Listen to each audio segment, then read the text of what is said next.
There was so many nights I didn't cry, bro. Just thinking like, dang, what I'm gonna do if I don't play basketball.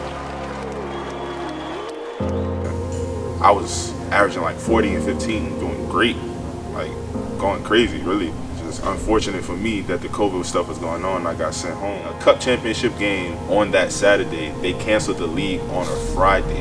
It was like, yeah, we're canceling the league, we're about to shut the country down, we're sending everybody home. Where you signed to? Veracruz, Mexico.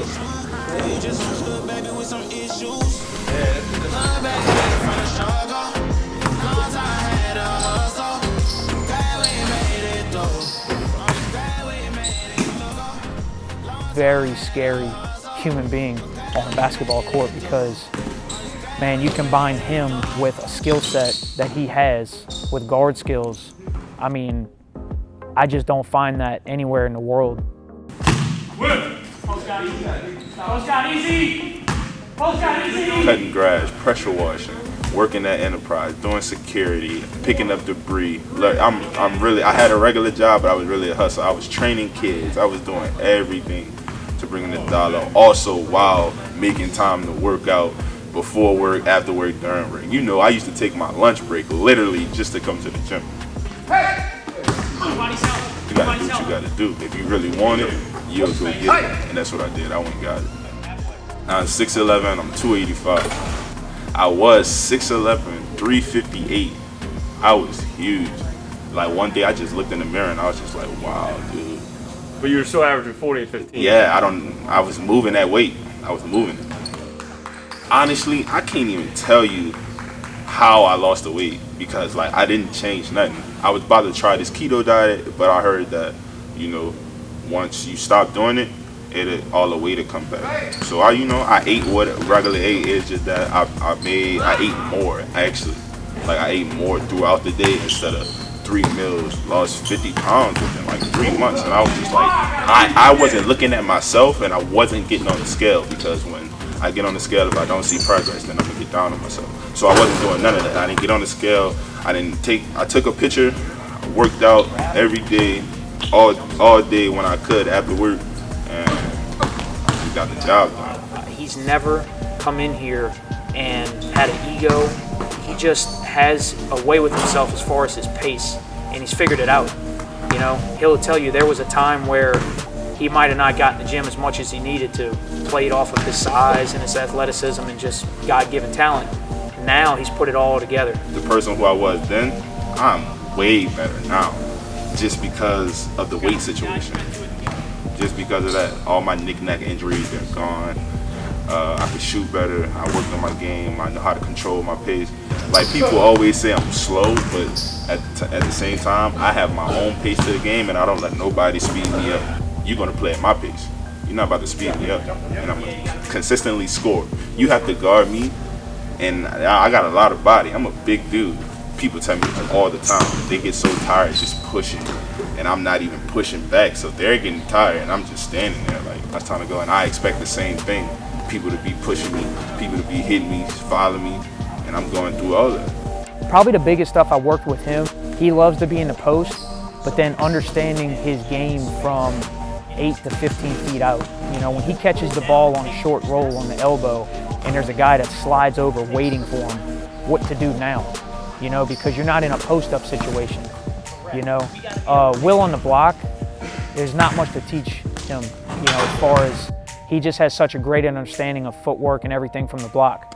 And we worked on his fall away continuously so that, again, his longevity is his skill set is what takes over for his longevity, you know. And he's to the point where he's dunking the ball 10 times in a row in a conditioning drill. You know, last offseason, even we were 3 dunks in and done. You know, get a break, things like that. So he's put in a lot of work, and it wasn't just for me, it was everything outside of this gym. He was putting in a substantial amount of work, and, you know, he deserves it. So I think he's gonna have a great career. His development this offseason, you know, he's come in on his lunchtime, he's come in when he's been in days off, he's came in for the runs to get up and down. He's lost a substantial amount of weight, 60, 70 pounds. He's getting in the pool after workouts, swimming. Mid-post, fadeaway, I got my handles better. My three-point shot, just catching it, knowing what to do in the paint and not just doing the same moves. I got counters for everything. Finish it through more contact because once you play pro, you're playing against grown men and they foul, you might not get a call. Just being better in the post. One-legged jumpers from everywhere. Learning the little things that I didn't know, that I didn't understand, like footwork and where to be when somebody else has the ball. Like, just having basketball conversations with a great person, teaching me things that I don't know about the game that other people can't. There's always room for improvement. Like, you're never perfect. Like, you always can improve at something. If you make 10 shots in a row from this shot spot, try to make 20 from this spot. Like, there's always room for improvement, and Matt always pushes that on me. Like, don't stop. It's always go hard, always get better. Try to beat your last time, try to beat your last few makes. Like, push. About Matt, he do not let me be comfortable. Like, if I'm comfortable, then I'm not getting better. But if I get uncomfortable and I get comfortable doing something that I was uncomfortable doing, then I got better. He always got me doing stuff that I've never done before. Like, I do all the post stuff all the time. So he bring me out there and I do guard stuff because, I might have the ball out there. You never know what they'll do. The way I train Will is very free-flowing in the sense of who's in the gym is who he can adapt to, which is incredible. If I can take a guy and throw him in the mix with just anybody, that guy is very, very talented, very, very skilled. And that's essentially what I do with Will. I treat him like a guard. He does all the ball handling with my guards. He understands all the pick and rolls, even though he'll never be the guy running off. He understands what they're doing, and he plays from the same spots. I force him to play from the wings and the top of the key. His footwork on his ball handling, like all his separation moves, they're all guard stuff, what people would consider guard work. Like I said, today we're doing runaway threes for a minute on both hands with a guy that's 6'11", 270 pounds. You're not going to find that anywhere in the world.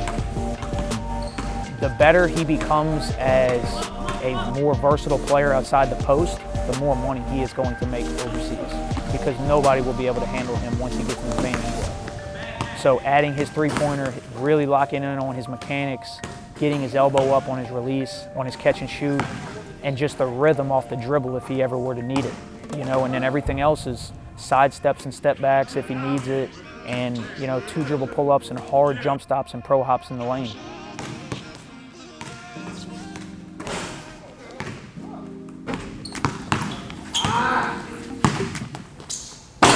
They called me and I just got emotional off jump because it was like, dang, this is really happening again. And I was like, I'm gonna make the best of this opportunity because like this is what I've been waiting for, this is what I've been working for. And it was crazy because I was at this Chinese restaurant, I was about to eat, and then like he called me and I was so shook I didn't even eat. I just paid the bill and I left. Unfortunately, on the cookie it said, good things come to those who wait, so be patient. And I've been so patient, and then I got the contract and I was just like, wow, that's crazy. Like how all this is happening in one day. And I've been speaking it into existence for so long. Like I just been telling everybody, like my people been wanting to plan trips and go do this. I'll be like, I don't know. Like I'm trying to get a contract, so I don't know if I'm gonna even be able to make the trip. I think he has a very bright future. I think market is everything for overseas. I've said this time and time again. Find your market, find your niche, kill it, do what you have to do. Don't worry about where somebody else is, if they're in ACB Spain or if they're in South Korea or if they're in Thailand. Go where you need to be successful and make the money that you want to make. I think Mexico is a great place for him because they're going to use him a ton. His usage is going to be off the charts, and he's in great shape. He can play a whole game. I just think it's a good market for him because they give the bigs a lot of freedom in the offenses, and he can also construct the defense from the middle of the paint. You know, he's a good communicator. I think he's going to like it out there. The people are great out there. I've played out there. The people are amazing. You know, so I think he's really going to enjoy himself, and I think his money is going to go up in Latin America.